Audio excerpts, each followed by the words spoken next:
मैं कथाओं में कहा करता हूं बंधुओं, जब ठाकुर जी जीवन में आएंगे तो आह्लाद होगा, आनंद होगा, स्थिति ऐसी हो जाएगी।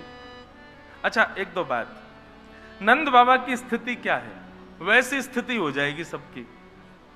पहली स्थिति क्या है, देह भान नहीं रहेगा।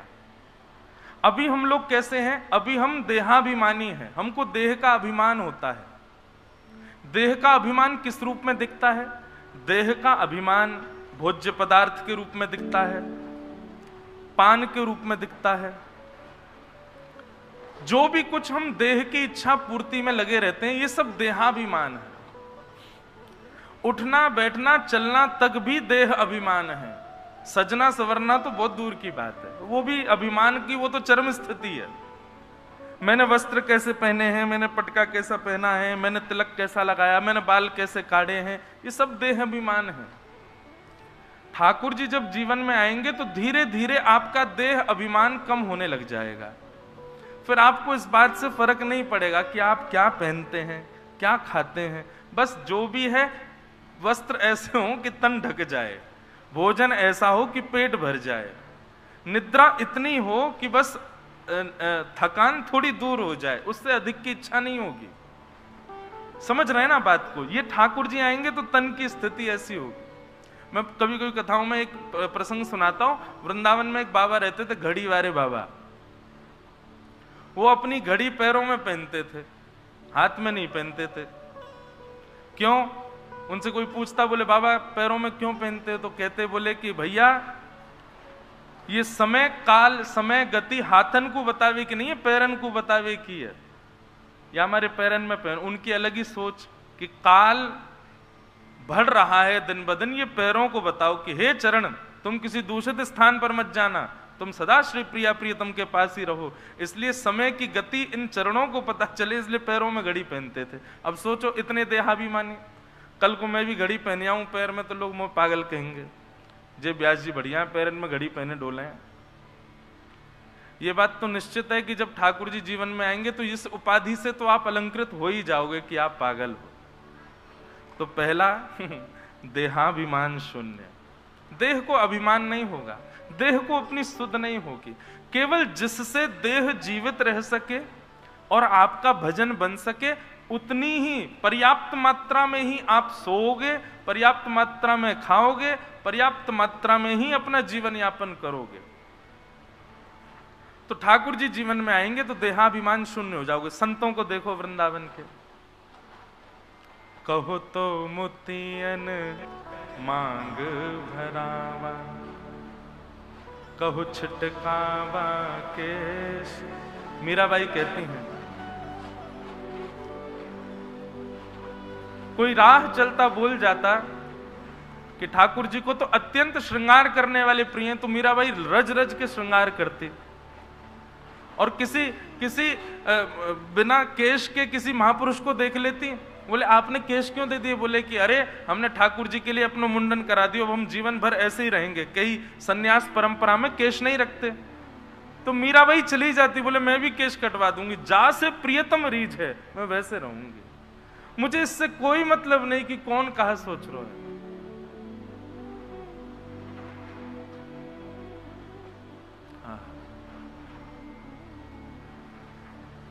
देहाभिमान शून्य हो बाला,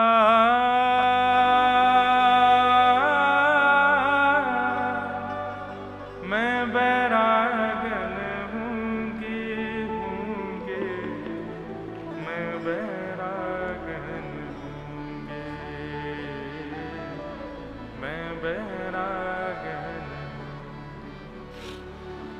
देहाभिमान शून्य। तन के लिए कुछ नहीं करोगे आप, केवल मेरा भजन बने उसके लिए तन की आवश्यकताएं पूरी होंगी। ठाकुर जी जीवन में आने का विचार करेंगे तो सबसे पहली स्थिति यह हो जाएगी। दूसरी स्थिति क्या होगी? संग्रह का भाव खत्म हो जाएगा। मैं कितना संग्रह करूं, ये स्थिति नहीं रहेगी। मैंने अनुभव किया, कोई आवे तो आपको लगेगा कि इसने मतलब सामान्य सी भी कोई भाव प्रस्तुत करेगा, जैसे कोई कुछ अच्छा बोलता है तो हमारा मन होता है इसको कुछ दें, पर कोई सामान्य सी बात भी अच्छी आपके सामने कर देगा ना, तो आपको लगेगा मैं इसको कितना दे दूं, ऐसी स्थिति हो जाएगी। रखने की, जमा करने की, संग्रह करने की स्थिति नहीं होगी, बांटने की स्थिति हो जाएगी। मैं कितना दे दूं, कितना लुटा दूं, कितना न्योछावर करूं, ये न्योछावर की स्थिति मन में आ जाएगी। ठाकुर जी जीवन में आएंगे तो संग्रह का भाव खत्म होगा। आप सब लोग भी ध्यान मत दो, मैं भी नहीं दे रहा। आज ठाकुर जी जन्म है गयो है ना, तो सब्र देवता आ रहे हैं, अब पवन देव आए हैं, कहीं इंद्रदेव नहीं आ जाए। ने कहा देर में पता चली बरस गए ऊपर थे।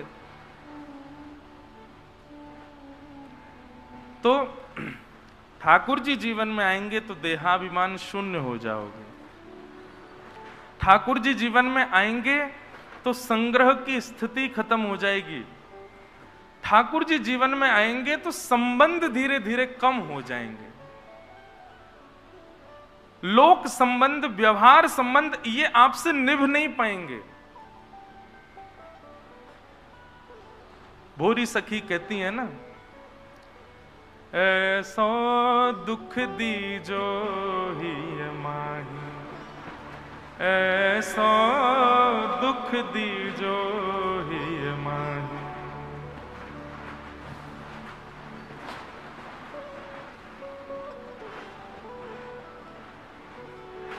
बस्ती छोड़ एकांत बिठावे, बातन सो घबराही। बस्ती छोड़ एकांत बिठावे, बातन सो घबराही। ऐसो दुख दीजो ही माही, ऐसो दुख दीजो ही माही।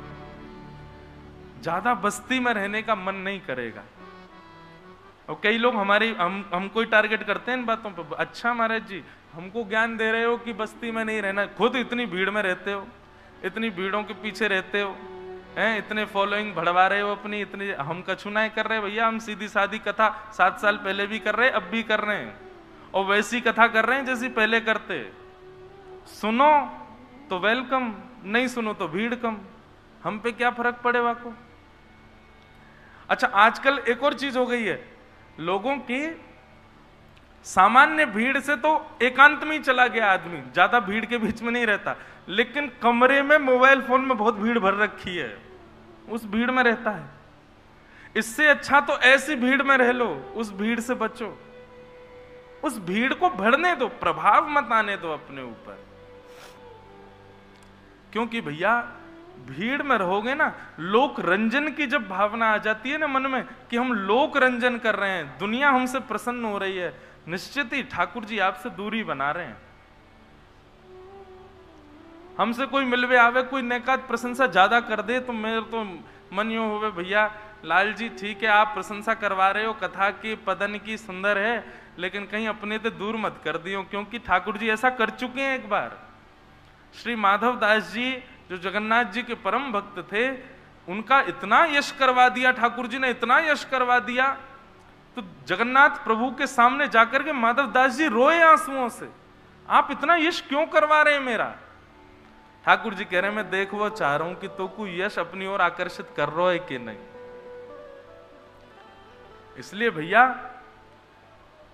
वृंदावन शतक में कहते हैं, भ्रातः तिष्ठ टले टले विटपि नाम ग्रामेषु भिक्षाम अटः स्वच्छंदम पिबयामुनम जलमलम चीराणि कंथाम कुरु सम्मानम कलयाति घोर गरलम। सम्मान बहुत बड़ा विष है इस कलिकाल में, और विष किस रूप में? ठाकुर जी से दूरी बनेगी। तो ठाकुर जी जीवन में आएंगे देहाभिमान शून्य हो जाओगे, ठाकुर जी जीवन में आएंगे तो संग्रह की स्थिति खत्म हो जाएगी, ठाकुर जी जीवन में आएंगे तो ज्यादा लोक व्यवहार निभा नहीं पाओगे। कोई जबरदस्ती आपको ले भी गया ना व्यवहार में, तो नेत्रों से आंसू ही आ जाएंगे, घुटन होने लग जाएगी, जल्दी चलें यहां से, हम ये व्यवहार हमसे निभ नहीं रहा है।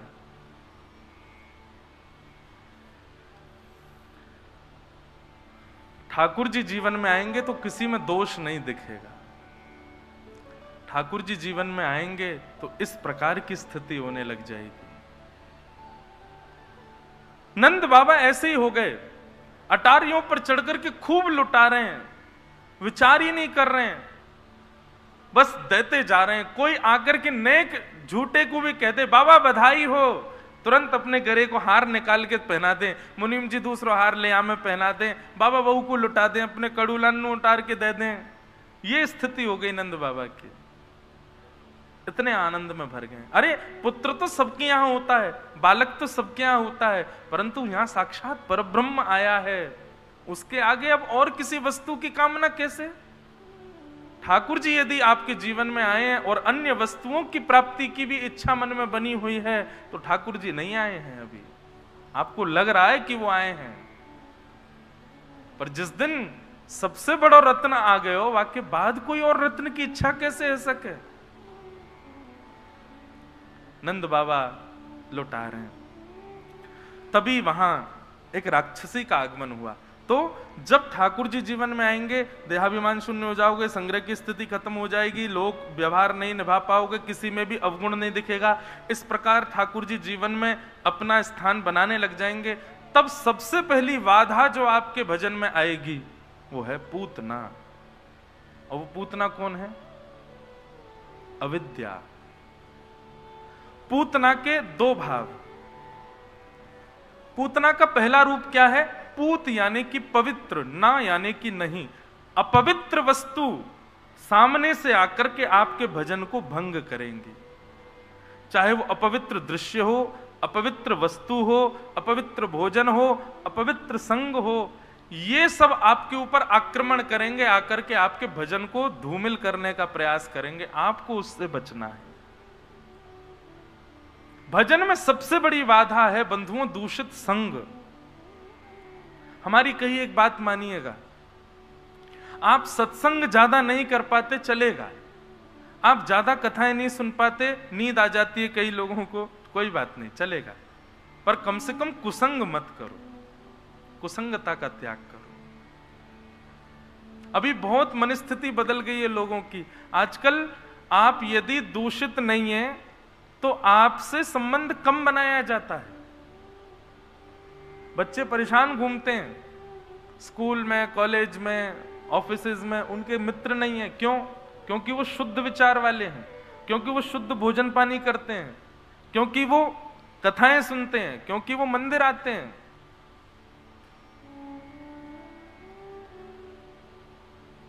कोई बात नहीं, इससे चिंतित क्यों होना। कल परसों कोई बालक आया मुझसे, बोला मैं वृंदावन बहुत आता हूं, कथाएं सुनता हूं, तो मुझे मेरे मित्र कोसते हैं, क्या करूं?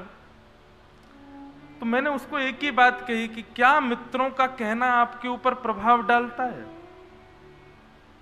क्या वो इतनी प्रायोरिटी रखते हैं आपके जीवन में कि उनके कहने से आप अपने इस भक्ति की विचारधारा को छोड़ दो? और यदि इतना प्रभाव उनकी बात का पड़ रहा है तो माफ कीजिए, आप भक्ति पथ को छोड़ दीजिए। हम पर प्रभाव ठाकुर जी का होना चाहिए, वैष्णवों का होना चाहिए, सत्संगी महापुरुषों की वाणी का होना चाहिए। ये संसार के लोग बोलेंगे कहां तक रहने वाले हैं आपके साथ, और कौन सी चीजों में आपका हाथ बटाने वाले हैं। मद्यपान भक्ष भक्ष सेवन करने वाले लोग, ऐसे लोगों के कहने से हम भक्ति त्याग दें? और माफ कीजिए, जो इस प्रकार के लोग हैं जो वृंदावन आते ही भेष धारण कर लेते हैं और वृंदावन से जाते ही भेष उतार देते हैं, वृंदावन से जाते ही कहीं अपने कार्यों में या अपने स्कूल में, कॉलेज में या अपने ऑफिस में जाते हैं तो अपने भेष का त्याग कर देते हैं, तो फिर ये आडंबर क्यों है? ये आडंबर करना क्यों है? मत करिए, कोई जरूरत थोड़ी है। हमारे राधा रमन जी, राधा वल्लभ जी पीछे थोड़ी पड़े तुम्हारे कि तुम ही तिलक लगाओ तभी मैं दर्शन दूंगा। अगर तिलक एक बार माथे पर अविराजित हो गया है, कंठी, अब कई लोग प्रश्न करते हैं हम कंठी पहनते हैं महाराज जी, प्याज लहसुन नहीं खा सकते। विचार करो, तुलसी मां एक रूप में देखने में एक वृक्ष के रूप में है, वो अपने जीवन का त्याग करती हैं आपके कंठ में बैठने के लिए। तुलसी जी को उनके पौधे से अलग कर दिया जाता है, वे त्याग करती हैं आपको पवित्र करने के लिए, वो त्याग करती हैं आपके कंठ में बैठने के लिए, वो त्याग करती हैं आपके भजन और आपके भोजन को शुद्ध करने के लिए। उनके इस त्याग की महिमा नहीं है। लोग गले में कंठी माला पहन करके भी दूषित वस्तु पा लेते हैं। इससे अच्छा तो उतार दीजिए, क्यों आप अपराध कर रहे हैं? कोई जबरदस्ती नहीं है भैया भक्ति पथ पर आने की, लेकिन यदि आए हो तो निभाइए, हर स्थिति में निभाइए। और फिर किसी के ताने, किसी का कहना यदि आप पर प्रभाव डाल रहा है, आपको लग रहा है कि अरे कोई क्या कहेगा, छोड़ दीजिए।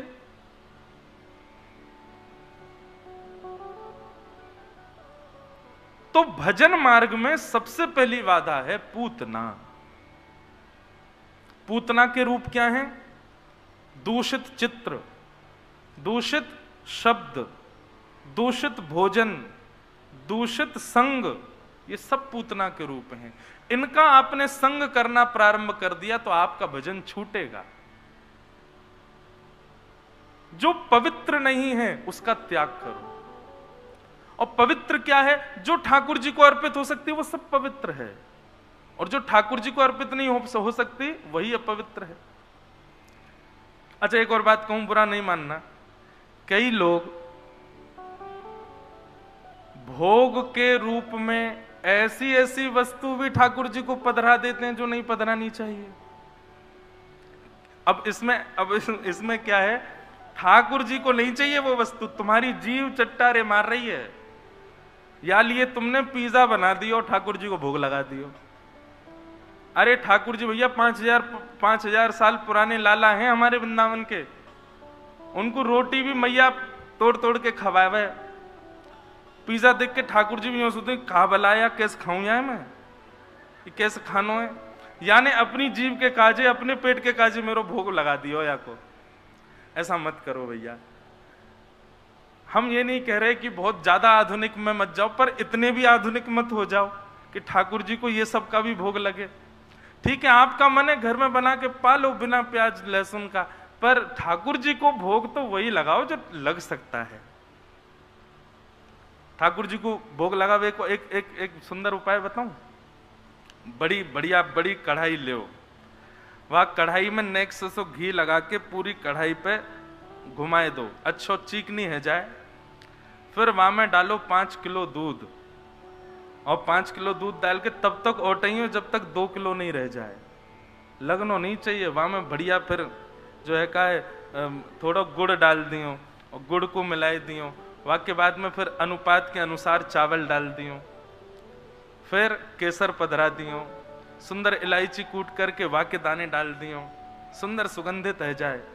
थोड़ी अधोटो सो दूध है जाए, वाकी खीर बनाए के फिर वाकू सुंदर सो सजा के केसर आदि से ऐसी सुंदर खीर बनाए के और वाकू एक सुंदर पात्र में पधरा दियो।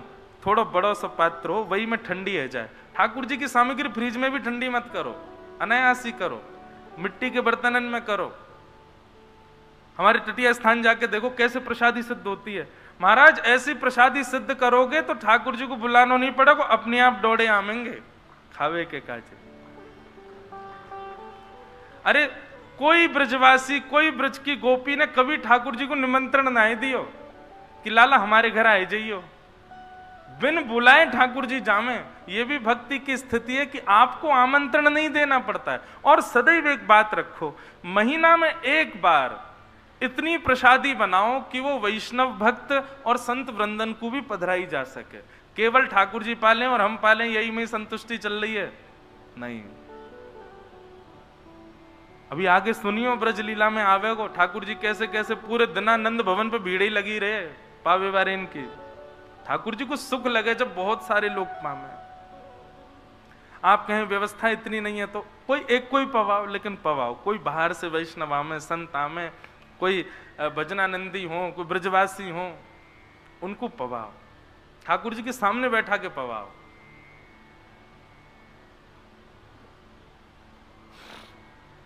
और केवल पवावे मात्र से काम नहीं चलेगा, दक्षिणा तो देनी पड़ेगी। ये तो ठाकुर जी भी ले लें। किशोरी जी नृत्य सीख में आई लाला के पास, ठाकुर जी ने बढ़िया नृत्य सिखा दियो। और नृत्य सीख करके जैसे ही श्यामाजू जाने लगी, ठाकुर जी मन में विचार करने लगे, फ्री फोकट में सीख के जा रही है, कुछ दियो तो है ना है, लेकिन हम नंद के लाला हैं, यदि दक्षिणा ना ले ली तो हमारो नाम भी कुंवर कन्हैया नहीं। सोई किशोरी जी के पास गए और जाकर के बोले, हे लाडली जू, तुमने वो तोता देखो? किशोरी जी बोली, कहाँ है? अरे वो बैठो ऊपर। अरे मुंह को तो दिखना रहो। देखो मैं दिखाऊं, कहाँ है तुम्हारी? हाथ दिखाओ। हाथ पकड़ करके और उंगली करें, देखो बोरो बोरो बोरो, और उंगली में पहरी वही मूंदरी ठाकुर जी ने यूं करके निकाल के और अपनी फेंट में डाल ली। किशोरी जी कहाँ है? दिख तो रोना है। अरे अब तो उड़ गो श्री जी, अब जाओ, कल अइयो हैं। ठाकुर जी कह रहे हैं दक्षिणा लइए भैया, ऐसे थोड़े ही। तो दांत घिसाई तो देनी पड़ेगी, वो तो देनी है। कहवे को अभिप्राय है भैया, प्रेम प्रधान जिस दिन आपका हृदय हो गया ना, ये सब बातें सिखानी नहीं पड़ेंगी, अपने आप सीख जाओगे, अपने आप आ जाएंगी। और कभी भी ठाकुर जी का भोग अपनी जिह्वा के स्वाद के लिए नहीं बनाइए कि हमारा ये खाने का मन कर रहा है तो ठाकुर जी को लगाए दो भोग, पालेंगे नहीं।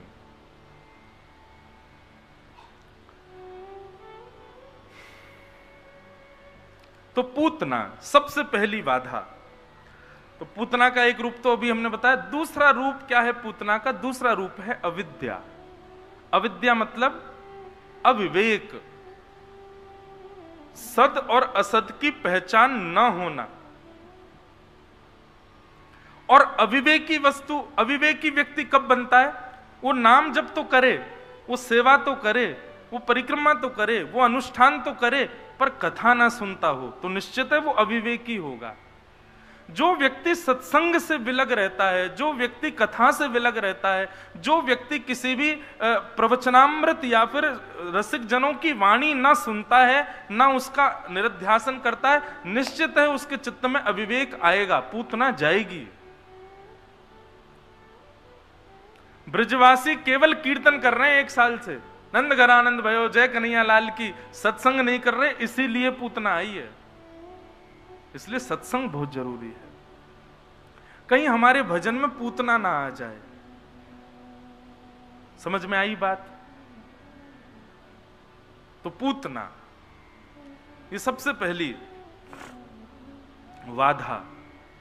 पूतना का कंस ने राक्षस बुलाए थे, पूतना ने कहा महाराज ये कार्य मुझे दीजिए, 10 दिन में जितने बालकों ने जन्म लिया उन्हीं बालकों में आपके शत्रु कृष्ण को मैं मार दूंगी, सब बालकों को मारते हुए जाऊंगी। कंस ने कहा देवी तुम इतनी कुरूपणी हो, तुमको अपने घर में घुसने कौन देगा?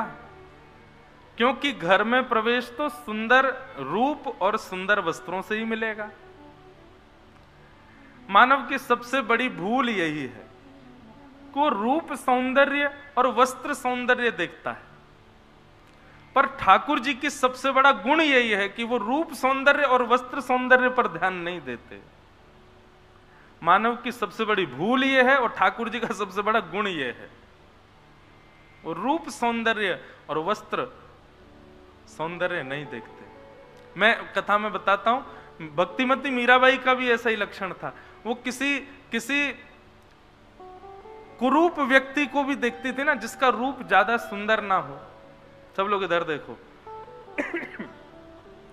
वो बेचारा एकांत में बैठा है, उसका रूप ज्यादा सुंदर नहीं है,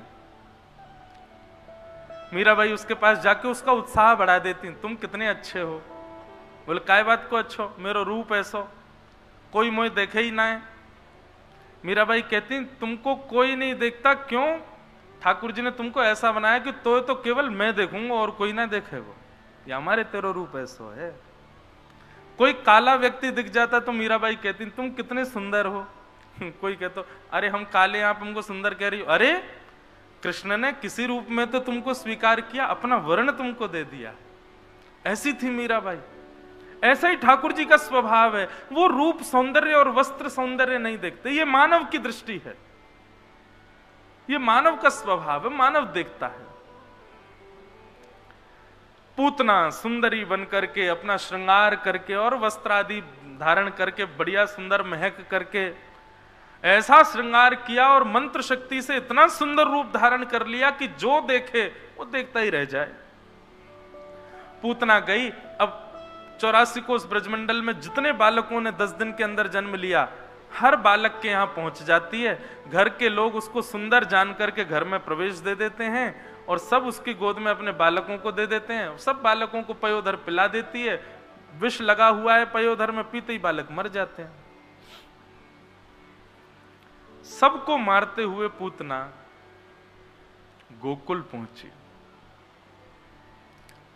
जैसे ही गोकुल में प्रवेश किया, पूतना का रूप सौंदर्य, पूतना के नूपुरों की ध्वनि, पूतना की गजगामिनी चाल यदि वर्णन कर दिया जाए तो कहीं ऐसा ना लगे कि कोई देवी पधारी है। इतनी सुंदर लग रही थी पूतना। जो एक बार भी पूतना को देखता है वो उसके रूप को देखने ही लग जाता है। कहां तक कहें, नंद घर आनंद भयो जय कन्हैया लाल की 1 वर्ष तक ये टेर कोई तोड़ नहीं पाया। भूख नहीं तोड़ पाई, प्यास नहीं तोड़ पाई, निद्रा नहीं तोड़ पाई इस कीर्तन को, पर पूतना के सौंदर्य ने इस कीर्तन में आकर के विक्षेप डाल दिया। समझ रहे हैं बात को?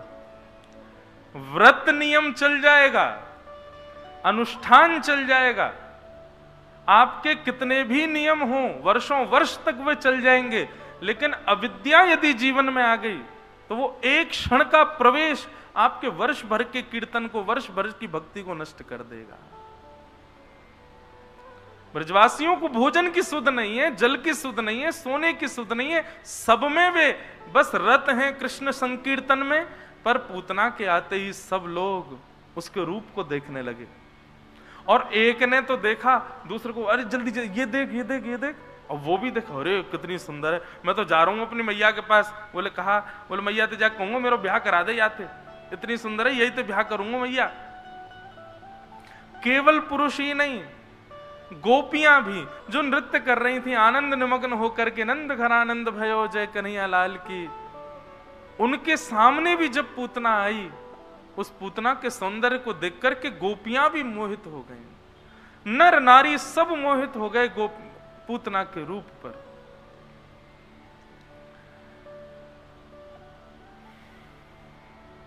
भजन में विक्षेप है अविद्या, भजन में विक्षेप है कुसंगता।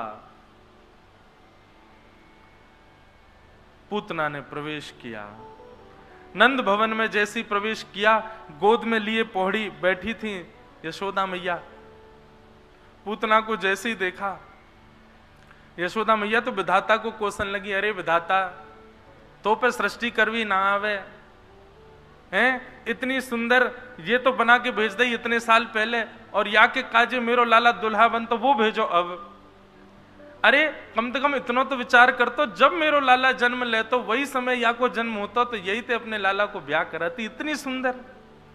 ए विधाता तेरे हाथ जोड़ूं, तो को रोज लड्डू को भोग लगाऊंगी, तो को रोज दूध को भोग लगाए करूंगी, बस इतनी कृपा कर दियो या की एक लाली हो, सुबह से अपने लाला को ब्याह करा दूंगी। विचार करो कितनी सुंदर है पूतना। यशोदा मैया भी मोहित हो गई। लेकिन पूतना जैसे ही सन्मुख आकर के बैठी, यशोदा मैया बोली कहो बहन कहां ते आई हो? पूतना बोली अरे मैं पास के गांव ते आई हूं, मैं मिश्रा जी की घरवारी हूं, मिश्राणी बोले सब मोते, घर ते बाहर कभी निकलूं ना हूं। यशोदा मैया बोली हाँ तभी तो मैं कहूं पहली बार दिख रही है। अच्छा यूं बता तेरे कोई लाली है? पूतना बोली नहीं अभी तो कोई लाली नहीं। बोले जब है जाए तो मुंह को सबसे पहले बताइयो। वहां को लग रही है कि कम से कम पूतना को कछु अंश तो होगा लाली में। सब वार्तालाप आपस में होने लगी।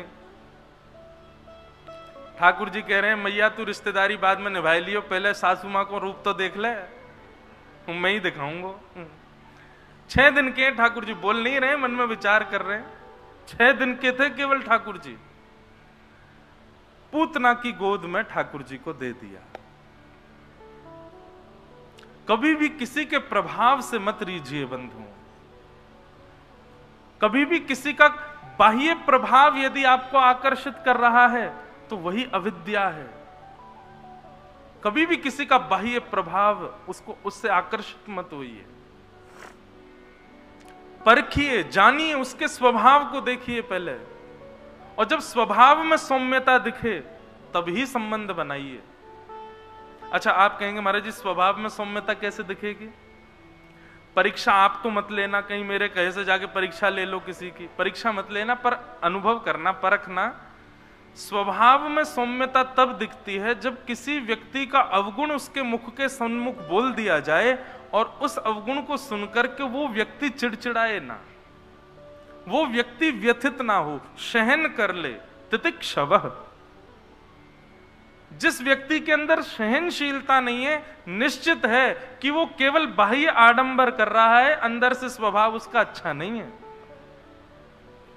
और यदि किसी व्यक्ति में सहनशीलता दिख जाए, सहन करना जानता है, तो निश्चित है कि भीतर भी उसका जो स्वभाव है वो निश्चित ही शुद्ध होगा।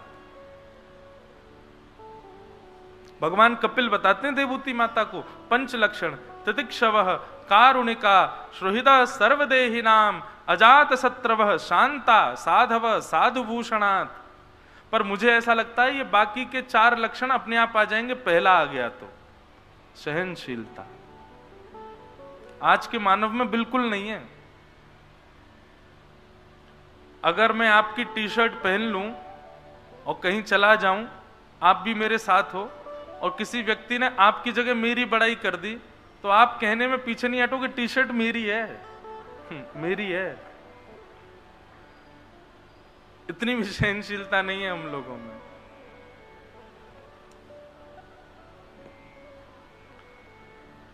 तो तितिक्षु व्यक्ति को तितिक्षु गुण यदि दिखता हो तो निश्चित है कि व्यक्ति संबंध बनाने योग्य है, सहनशील। तो पूतना के रूप और सौंदर्य और उस पर यशोदा मैया को विश्वास हो गया कि अच्छे घर की है, तो लाला उनकी गोद में दे दिए। और जैसे ही ठाकुर जी उनकी गोद में पधराए, जिस पूतना के रूप पर, जिस पूतना के सौंदर्य पर सब मोहित हो गए, उस पूतना की गोद में जाकर के हमारे प्रभु श्री राधा रमन लाल जी ने अपने 2 कोमल नेत्रों पर हाथ रख लिए। नेत्र तो बंद किए, ऊपर से हाथ और रख लिए कि कहीं यहाँ की छाया भी नहीं दिख जाए मुंह को। सोचो, मैं सदा कथा में कहा करता हूं बंधुओं, जीवन में कभी पूतना जैसे काम मत करना कि ठाकुर जी अपने नेत्र बंद कर लें हमें देख के। कम से कम हम उनके नेत्रों के योग्य नहीं बन पाए चलेगा, पर ऐसा ना हो कि ठाकुर जी मुंह ही फेर लें, नेत्र ही बंद कर लें, आंखों से और ढक लें। ऐसी कोई क्रिया ना करना। और उन क्रियाओं के लिए पूतना की क्रियाओं पर ध्यान दीजिए। पूतना ने ऐसा क्या किया कि ठाकुर जी ने नेत्र तो बंद किए, ढक और लिए। सबसे पहला, पूतना अपने वास्तविक रूप को छुपा करके गई है। अपनी वास्तविकता बंधुओं संसार के सामने छुपाइए। जैसे वास्तविकता क्या है, मुझे क्रोध बहुत आता है, मेरे अंदर किसी व्यक्ति के प्रति द्वेष भाव है, ये मेरी वास्तविकता है। पर संसार में हम अपनी वास्तविकता को छुपाते हैं। घर में मेहमान आ जाए तो माता पिता बच्चों को कमरे में बंद कर आते हैं, कहीं इनका ऊधम नहीं दिख जाए। व्यवहार में संबंध, व्यवहार में अपनी वास्तविकता छुपाई जाती है, पर ठाकुर जी के आगे नहीं। सूरदास जी कहते हैं, सूरदास कहते हैं, ये बड़ी बात है। सूरदास सामान्य नहीं है। सूरदास जी कह रहे हैं, कौन कुटिल खल कामी मोसम, कौन कुटिल खल कामी, कौन कुटिल खल कामी मोसम। सब लोग गाओ, बात समझ में आ रही है? कौन कह रहे हैं? सूरदास कह रहे हैं। दूर दूर तक जिनका काम से कोई संबंध नहीं है, दूर दूर तक जिनके चित्त में कुटिलता नहीं है, जो परम पवित्र हृदय वाले हैं, वो सूरदास भी कहते हैं कि कहीं ना कहीं मेरे भीतर भी काम, मेरे भीतर भी कुटिलता, मेरे भीतर भी छल छिद्र है। हम इतना स्वीकार करते हैं कभी ठाकुर जी के आगे स्वयं को? कभी नहीं करते। हम जिस प्रकार का व्यवहार संसार के सामने रखते हैं वैसा ही व्यवहार ठाकुर जी के आगे भी है। हम नहीं स्वीकार करते अपने आप को। कौन कुटिल खल कामी मोसम, कौन कुटिल खल कामी मोसम, जो तन दियो ताहि बिसरायो, जो तन दियो ताहि बिसरायो, जो तन दियो ताहि बिसरायो, जो तन दियो ताहि बिसरायो, ऐसो नमक हरामी मोसम, ऐसो नमक हरामी मोसम, कौन कुटिल खल कामी मोसम, कौन कुटिल खल कामी मोसम, भरी भरी उदर विषय को धावे, भरी भरी उदर विषय को धावे, जैसे सूकर ग्रामी, जैसे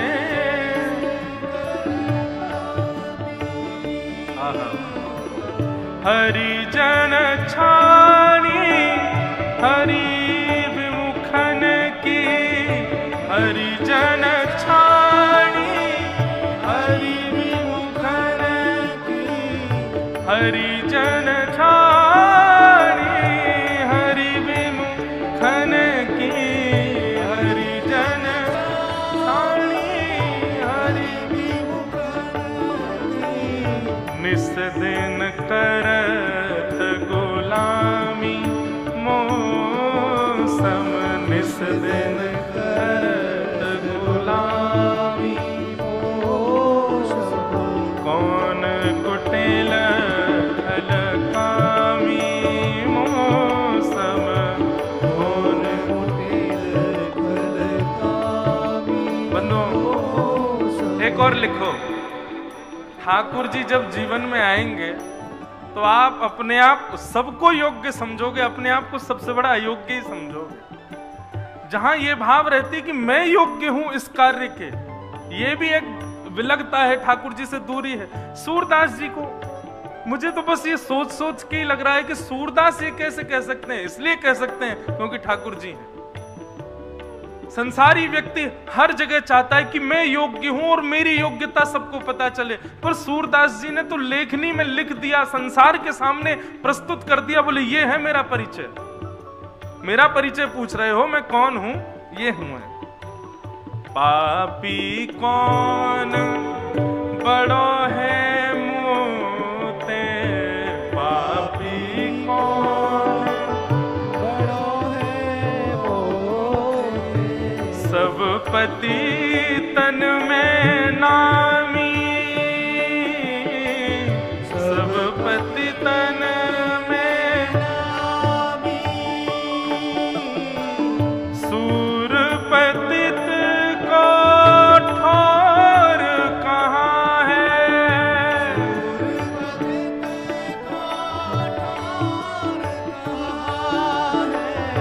सूर पतित को ठोर कहाँ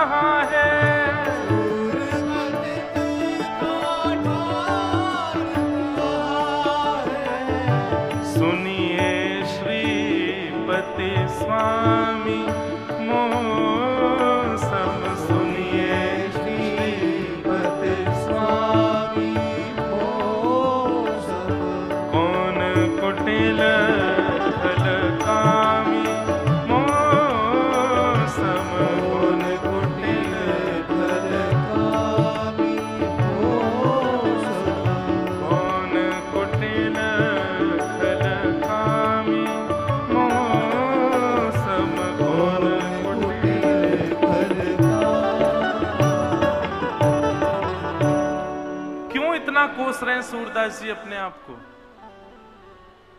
एक रात सूरदास जी सोए और जब सुबह उठे तो उठते ही गाने लग गए, कौन कुटिल खलकामी मौसम। तो उनके संग में एक सेवक रहता था कन्हैया, वहां ने जाके पूछी, बाबा काय को रो रहे हो, सवेरे सवेरे रो रहे हो, कौन कुटिल खलकामी मौसम। तो सूरदास जी कह रहे हैं, बोले मैं रोज रात में सोऊं, वैसे तो मेरी 24 घंटा की नींद है, दिन में मुंह दिखे ना है, मेरी आंख ना है, तो दिन भर सोता रहूं और रात में ऐसी व्यवहार के काज सोवे चलो जाऊं, परंतु वहां में भी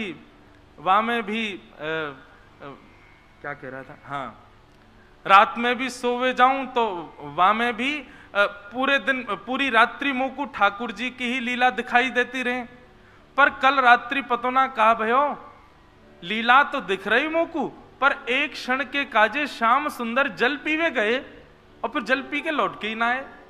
तो इतनी देर तक मुकू श्याम सुंदर दिखे नहीं, निश्चित ही मैंने कोई अपराध किया होगा, या मारे मैं कह रहा हूं मैं बहुत बड़ा पापी हूं, मेरे ही पाप को कारण है कि मोकू वो दिख नहीं रहे हैं। कहने का अभिप्राय क्या है, लोग हमको आके गिनवाते हैं, हम 4 घंटा रोज ठाकुर जी की सेवा करते हैं, हम 6 घंटे ठाकुर जी के सामने बैठते हैं, हम 2 लाख नाम जप करते हैं, हम हर महीना गिरिराज जी की परिक्रमा लगाते हैं, हम हर हफ्ते वृंदावन की परिक्रमा लगाते हैं। ये हफ्ता महीना घंटा गिनवा रहे हो, सूरदास जी कह रहे हैं 24 घंटा में एक क्षण के लिए मैं ठाकुर जी को भूल गया, कौन खुटिल कलकामी मौसम। मैं एक क्षण के लिए भी उसको कैसे भूल गया जिसने मुझे तन दिया, जिसने मुझे वाणी दी, जिसने मुझे हाथ दिए, जिसने मुझे पैर दिए, जिसने सर्वांगीण अंग प्रदान किया, मैं उसको कैसे भूल गया।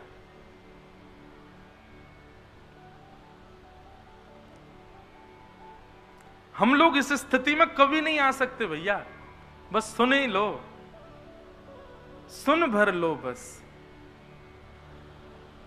भरी भरी उदर विषय को धावे, भर भर उदर विषय को धावे, जैसे सूकर ग्रामी,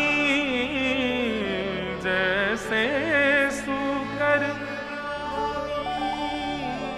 सूरदास जी की दीनता देखो, सब लोग सावधानी से कथा सुनो। अपनी उपमाएं क्या दे रहे हैं, अपने आप को कभी सूकर कह रहे हैं, कभी अमुक अमुक गारी भी दे रहे हैं पद में, मैं ये हूं, और केवल इस भाव के पीछे मैं एक क्षण के लिए ठाकुर जी को भूल गया। और क्या कह रहे हैं, बोले हरिजन छाण, हरिजनों को छोड़, हरि विमुखन की, जो हरि विमुख हैं उन लोगन की निस दिन करत गुलामी, पापी कौन बड़ा है मोते, सब पति तन में नामी, मौसम कौन कुटिल खलकामी।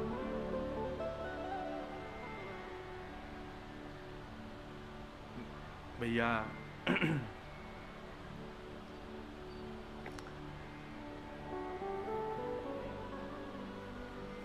पूतना अपनी वास्तविकता छुपा करके गई है ठाकुर जी के आगे, तो ठाकुर जी ना देखेंगे, वह को सबसे पहला कारण है कि आप अपने वास्तविकता को छुपा करके जाओगे।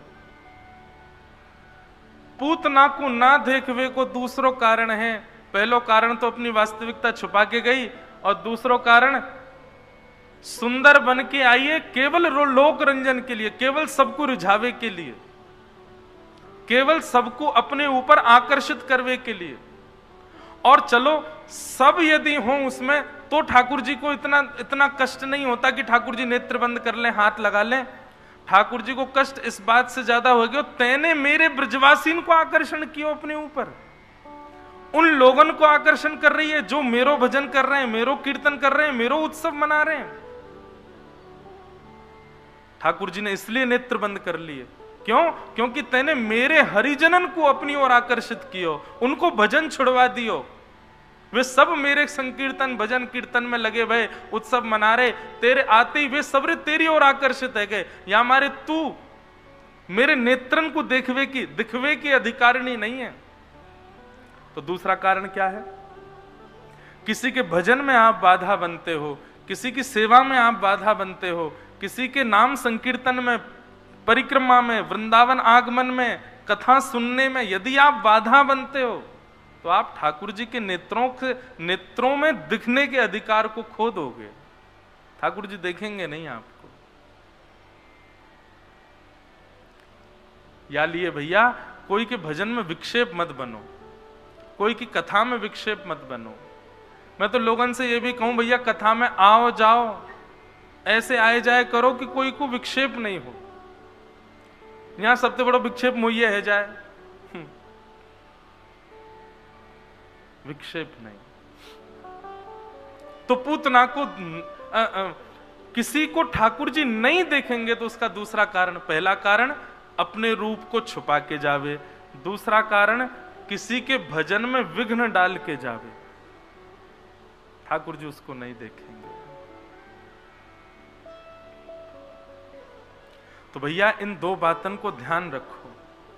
ठाकुर जी के सन्मुख जाओ तो इन दो विषयों को ध्यान रखो, अपनी वास्तविकता प्रस्तुत करो। ठाकुर जी के आगे जाके कहो, नाथ भार बनो घूमू में, महाराज भार बनो घूमू में, ये ऊंची ऊंची पदवीन पे बैठो डोलूं, पर वास्तव में नाथ में कौन हूं सुन लो। तो ये पद याद कर लो सूरदास जी को, यही गाय करो। कौन कुटिल खलकामी मौसम, मैं कुछ नहीं हूं ठाकुर जी, मैं आपकी सेवा भी कर रहा हूं तो ये आपकी कृपा से, मैं आपकी कथा भी सुना रहा हूं तो ये आपकी अनुग्रह से, मैं आपके उत्सव भी कर रहा हूं तो लाल जी आप ही कृपा कर रहे हैं, मेरो कछु बल नहीं है, मैं कोई योग्य नहीं हूं, मैं तो अति अधम हूं, मैं तो नालायक हूं, मैं तो कोई लायक ही नहीं हूं नाथ, ये सब आप अनुग्रह करके मुझसे करवा रहे हैं नाथ। सदैव ये भाव रखो, अपनी वास्तविकता प्रस्तुत करो, तब ठाकुर जी देखेंगे। बिहारी जी को बंगला लगवा के नीचे लिखवा दे ना फलाने परिवार ने, ठाकुर जी नहीं देखेंगे वाकू। अच्छा बेटे तेने लगवाया बंगला, हमने कथा करवाई, अगर अपनो नाम कर दियो ठाकुर जी कहेंगे अच्छा तुमने कथा नहीं करवाई है, हमने तुमको बल दियो तब करवाई है, हमने कथा सुनाई है, हमारी कथा सुन के देखो ये भक्त बन गए। अच्छा नेक में आके तेरे या कंठ को अवरुद्ध कर दूंगा, फिर सुना के दिखाइयो कथा। ठाकुर जी के ही अनुग्रह है सब, हम तो केवल माध्यम मात्र हैं। और दूसरी बात, किसी के भजन में विघ्न मत बनो। पूतना गई, ठाकुर जी ने नेत्र बंद कर लिए, नेत्रन से नहीं देखो पूतना को। तीसरी बात, पूतना को ना देखने का तीसरा कारण क्या है? आडंबर, ढोंग, पाखंड, ये भी ठाकुर जी को प्रिय नहीं। केवल नाम जप क्यों कर रहे हैं? ताकि हम भक्त दिखें। कथा में क्यों जा रहे हैं? केवल हम भक्त दिखें। मंदिर क्यों जा रहे हैं? केवल हम भक्त दिखें। भक्ति से कोई अभिप्राय नहीं है।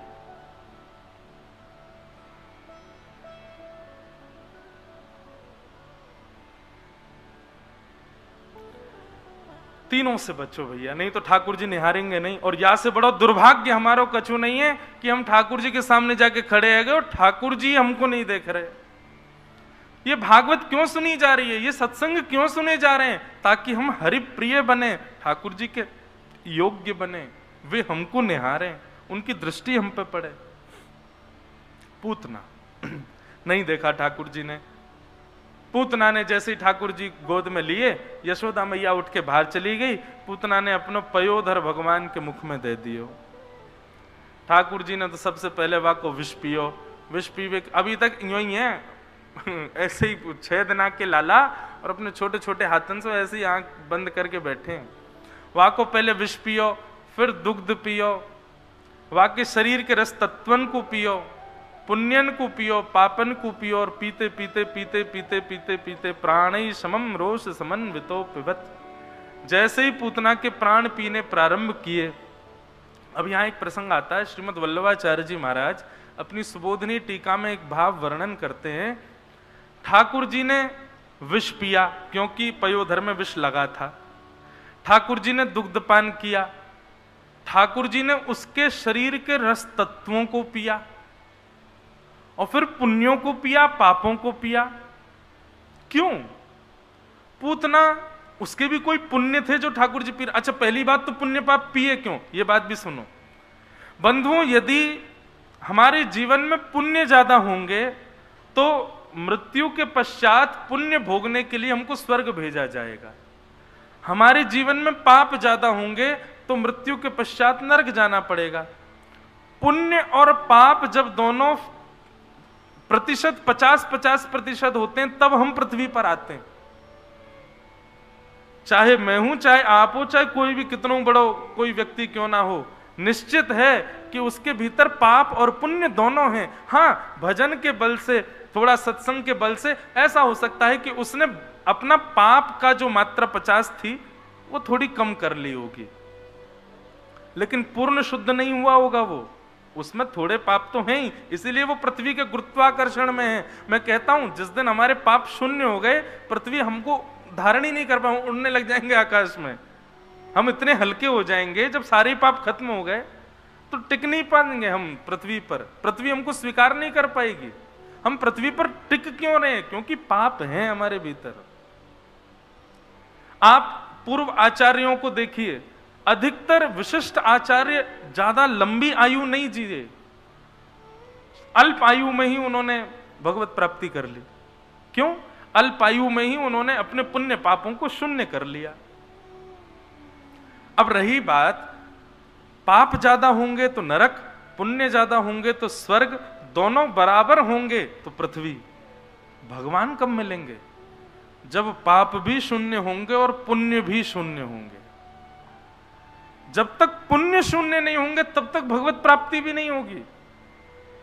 आप कहोगे महाराज जी तो फिर, ये बात मैं नहीं कह रहा हूं, नृसिंह भगवान ने प्रहलाद जी को उपदेश दिया है श्रीमद् भागवत में। नृसिंह भगवान कहते हैं, प्रहलाद, दर्शन हो गए प्रहलाद जी को, तो जब नृसिंह भगवान जाने लगे तो प्रहलाद जी बोले मुझे ले चलो। बोले नहीं, अभी तुम्हारे पाप पुण्य बचे हैं, पहले उनको शून्य करो। तब प्रहलाद जी ने पूछा, भगवान कैसे शून्य करूं? तब भगवान कहते हैं, उपस्थित भोग, जो प्रस्तुत भोग है, उपस्थित भोग मतलब भोजन करना, सोना, उठना बैठना, सामान्य भोग, उपस्थित भोगों को यथावत भोग करके अपने पुण्यों को क्षीण करो और परोपकार करके, दूसरों की सहायता करके, असहाय व्यक्ति को योग्यताएं प्रदान करके, श्रेष्ठ कर्म करके दूसरों को श्रेय दे दे करके अपने पापों को शून्य करो। प्रहलाद जी ने पूछा, मुझे कैसे पता चलेगा कि मेरे पाप और पुण्य दोनों शून्य हो गए हैं? ठाकुर जी कहते हैं, जहां दृष्टि घुमाओगे वहां मेरा अनुभव होने लग जाए, समझो अब पाप पुण्य दोनों शून्य हो रहे हैं। और जैसे ही दोनों शून्य होंगे, एक दिव्य तेज प्रकट होगा और मेरी प्राप्ति तुमको हो जाएगी, मैं संग लेकर के फिर प्रस्थान कर जाऊंगा। इसलिए भगवत प्राप्ति जिसको भी होती है, पाप पुण्य शून्य होकर के ही होती है। इसलिए ठाकुर जी ने पूतना के पापों को पिया, पुण्यों को पिया। एक बात। अब दूसरी बात, क्या पूतना के भी कोई पुण्य थे जिनको ठाकुर जी पी रहे हैं? पूतना तो महापापनी, उसके क्या पुण्य है? तब श्रीमद् वल्लभाचार्य जी वर्णन करते हैं कि पूतना मथुरा से कहां निकली है? कंस के शत्रु की खोज में। और कंस के शत्रु कौन है? बोले जगत नियंता जगदाधार परमात्मा। तो परमात्मा से मिलन के लिए जब व्यक्ति अपने घर से निकलता है, पग पग पर उसको अश्वमेध यज्ञों के पुण्य प्राप्त होते हैं। इसलिए पूतना के पास पुण्य भी है। तो पुण्य और पाप दोनों को शून्य किया और फिर अंत में आया प्राणै समम रोष समम, उसके प्राण पीने लगे। ठाकुर जी प्राण निकालते हैं, प्राणों को ध्वस्त करते हैं, पीते कब हैं? ठाकुर जी प्राण पी रहे हैं। स्पष्ट है ठाकुर जी ने प्राणों को पी लिया। पूतना के प्राण ठाकुर जी के उदर में है। क्यों? इतना सुंदर भाव कहते हैं सुबोधनी जी में। महाप्रभु जी कहते हैं, पूतना के प्राण नहीं पिए ठाकुर जी ने, तो बोले ये भगवान को मारने आई है, उससे पहले असंख्य बालकों को मारती हुई आई है। उन सबके प्राण पूतना के उदर में थे, उन सबके प्राणों को ठाकुर जी ने पिया और जितने बालक ब्रजमंडल में मारे जा चुके थे सबको पुनर्जीवित कर दिया। नहीं तो अब इस विषय पर हमारे नाना जी कहते, लाला नहीं तो 1 वर्ष तक उत्सव कैसे मनता ब्रजमंडल में? ब्रजमंडल में तो मातम मनतो भैया, ऐसो कैसो लाला भयो नंद के यहाँ पे हैं, जाके जन्म हेते ही इतने सारे बालक मर गए। या बालक को आनंद उत्सव थोड़ी मनेगो, या बालक को तो शोक उत्सव मनाओ, जाके जन्म हेते ही ब्रजमंडल में बालक खत्म है गए। ठाकुर जी ने मन में विचार किया, कहीं मेरे वैष्णव ब्रजवासीन को भजन नहीं छूट जाए, या भाव से कि इतने बालक मर गए।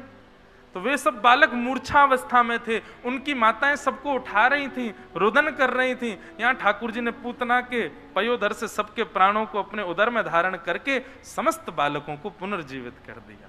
इसलिए ठाकुर जी ने प्राण पिए, पूतना के नहीं पिए, उन बालकों के पिए। ऐसे बड़े सुंदर सुंदर भाव हमारे रसिक जन देते हैं।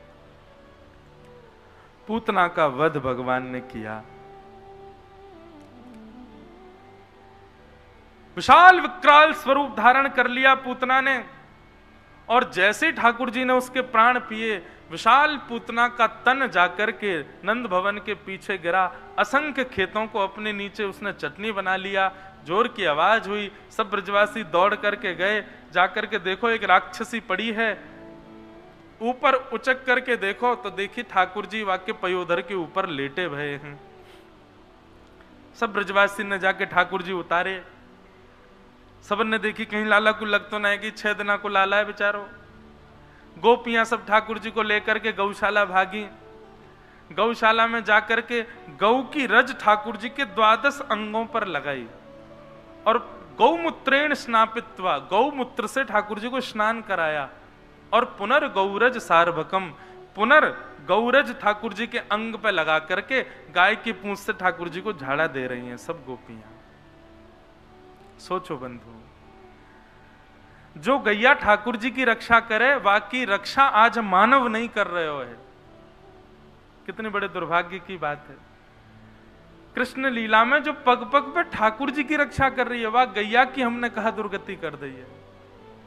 मैं ये बात भी अपनी कथाओं में कहा करता हूं, यदि गैया से भय लगे, गैया के गौ गोबर और गौ मूत्र से घृणा आवे, तो ये समझ लियो या जन्म में ठाकुर जी तुमको ना मिलवे वारे। गैया से भय लग रहा है, गौ गोबर और गौ मूत्र से आपको घृणा है, तो निश्चित है ठाकुर जी कोसों दूर हैं आपसे, या जन्म में ना मिलेंगे, एक जन्म और लेना पड़ेगा आपको। और गैया यदि प्रिय लग रही है तो नेक प्रयास करो, नेक शुद्धि लाओ, नेक सत्संग करने लगो, ठाकुर जी मिल जाएंगे। 2 गुण ऐसे हैं जिनसे आपको ये आप विश्वास कर सकते हो कि इस जन्म में ठाकुर जी मुझको मिल जाएंगे। 2 गुण हैं ऐसे। पहला गुण तो गौ माता से प्रेम, और दूसरा गुण गायन की शैली। ये बात मैं नहीं कह रहा हूं, अष्ट सखाओं में श्री गोविंदास जी कहते हैं, बोले यदि कोई व्यक्ति पे गानो आवे, वाको स्वर यदि अच्छो है, वाको यदि स्वर बढ़िया, इतना ठीक है कि वो कोई भी, अब हम लोग कोई संगीत सीखो नहीं है, हमारे गोविंद भार्गव जी बैठे, आपको स्वर सुनो इतना आनंद आवे, ऐसा लगे मानो साक्षात ठाकुर जी ही सुन रहे हो।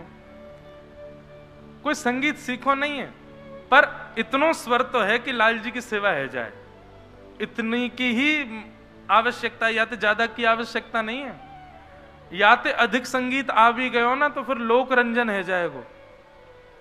तो संगीत की विधा यदि है और गौ माता से प्रेम यदि है, तो ये 2 बातें इस बात का प्रमाण है कि तुम इस जन्म में ठाकुर जी की प्राप्ति कर सकते हो।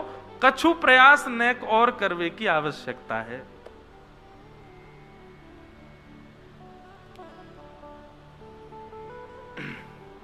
गौ माता के चरणन की रज लगा करके ठाकुर जी को आनंद कराए हो। ठाकुर जी बड़े प्रसन्न रहे।